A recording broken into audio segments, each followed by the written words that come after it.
আসসালামু আলাইকুম। আজকের এই ভিডিওটা তাদের জন্য যারা এই সময়টায় এডমিশন পরীক্ষা দিচ্ছেন এবং আপনারা হয়তোবা কোনো স্থানে চান্স পাননি।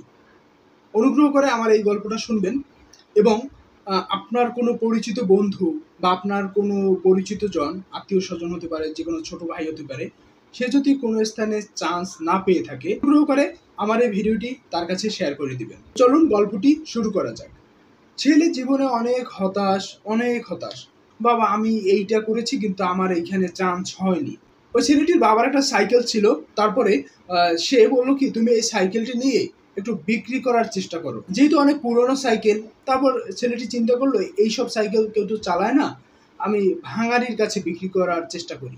তারপর ভাঙারিতে গেল, যাওয়ার পরে সেখানে বলা হলো কি ভাঙারি বলল হচ্ছে 10 টাকা করে কেজি।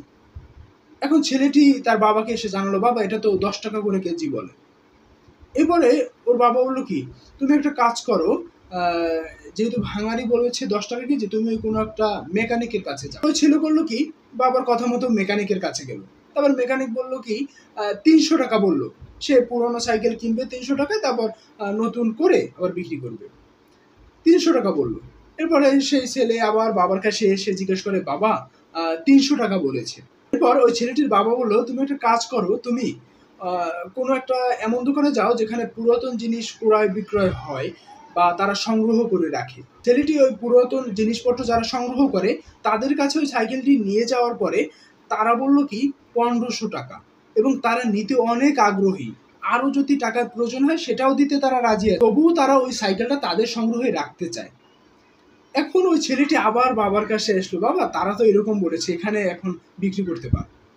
তারপর ওই ছেলের বাবা বললো, দেখো এই সাইকেলটা তোমাকে বললো 10 টাকা কেজি, সেই সাইকেলটা তোমাকে আবার 300 টাকা বললো, সেই সাইকেলটা এক স্থানে 1500 টাকা বললো, তারা যদি আরো প্রয়োজন হয় সেটা দিয়েও নিতে রাজি আছে।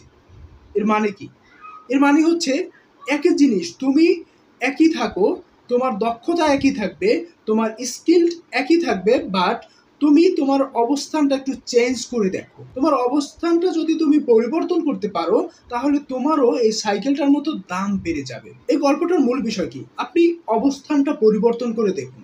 আপনার ছোট ভাই বোন বা আপনি নিজেও যদি হয়ে থাকেন, এই ভিডিওটা এখন দেখছেন, যে আপনি এডমিশন পরীক্ষা দিয়েছেন কিন্তু চান্স হয়নি আপনার পছন্দ মতো ভার্সিটিতে, একটু নিজেকে একটু পরিবর্তন করে দেখুন, নিজের অবস্থানটা একটু চেঞ্জ করুন। দেখবেন কি আপনি যে ভার্সিটিতে ভর্তি হতে চেয়েছেন ওই ভার্সিটির কোনো একজন টিচার বা ওই ভার্সিটির কেউ আপনাকে খুঁজবে, আপনাকে সন্ধান করবে। নিজেকে একটু পরিবর্তন করার চেষ্টা করুন। নিজেকে নিজের আপনি এখন যে অবস্থানে আছেন না, শুধুমাত্র একটু নিজেকে চেঞ্জ করুন। আপনি এখন যেখানে আছেন না, শুধুমাত্র নিজের অবস্থানটা একটু চেঞ্জ করে দেখুন। আপনার হয়তোবা আপনার এবারে এডমিশন হয়নি, আপনি হয়তোবা পরের বার এডমিশন দিতে পারেন সেকেন্ড টাইম, বা সেবারও হয়নি। আপনি কি করবেন? আপনার এবার যদি সেকেন্ড টাইম হয়ে থাকে, আপনি নিজেকে জানুন, নতুনভাবে জানুন, নিজেকে প্রতিষ্ঠিত করার চেষ্টা করুন, নিজে কিছু করুন। হয়তোবা পরিবার, তারপর আত্মীয় স্বজন, আপনার পাড়া প্রতিবেশী, কোট আনকোট আন্টি, তারা হচ্ছে আপনাকে বিভিন্নভাবে হ্যারাসমেন্ট করবে যে কোনো স্থানে তোমার চান্স হয়নি, তোমাকে দিয়ে কিচ্ছু হবে না। সকল নাগুলো বন্ধ করে দিন অমনভাবে, যেমন করে ওই সাইকেলটা তার স্থান ত্যাগ করে করে অন্য স্থানে গিয়েছে।